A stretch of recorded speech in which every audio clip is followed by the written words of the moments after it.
भविष्यतर छोट सैंपल मात्र आठु भयंकर विषय आसवा को जाउछि।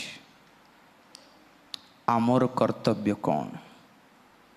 बंचिले प्रभुंक पाए बंचिबार आज्ञा, अन्य कौनसी लक्ष्य आमर तो नहीं। मात्र बड़ संस्था गोटे करदेबू, गोटे बाइबल कॉलेज गोटे करदेबू, गोटे 1000टा गिरजा घर बनाई देबू, गोटे 1000टा पास्टर मान को पोषिदेबू, किछि ना। जेतिकी समय हाथ में अच्छे सेतिकी समय 4 जन को परित्राण को आनिबार, 4 जन को सेवक मान को एनकरेज टिके करिबार और कहिबार को चल रे बाबू जगत को खाली कर।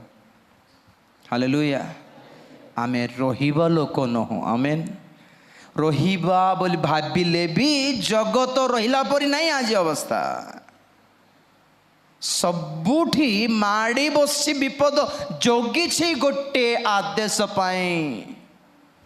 हाँ परमेश्वर ठारो कम ऑन गाइस अटैक बोल कहले गला हमर जीवन। जोगी छंती कौन पाए?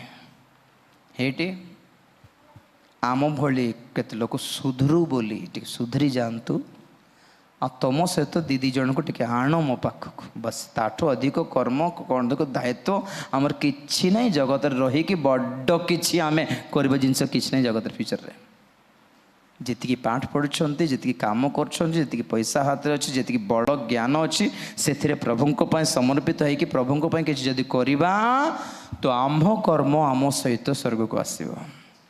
Hallelujah hallelujah. आ जदि किछि लाभ करिछंती जहाँ स्वर्ग को जीवो, सुना लाभ करले आसीबो नहीं, पैसा लाभ करले भी आसीबो नहीं, नाम लाभ करले भी आसीबो नहीं। जदि लाभ करले जहाँ आसीबो ताहले आत्मा गुडी को गोटे आत्मा लाभ करंतु ता आम सहित स्वर्ग को आसीबो। Amen hallelujah.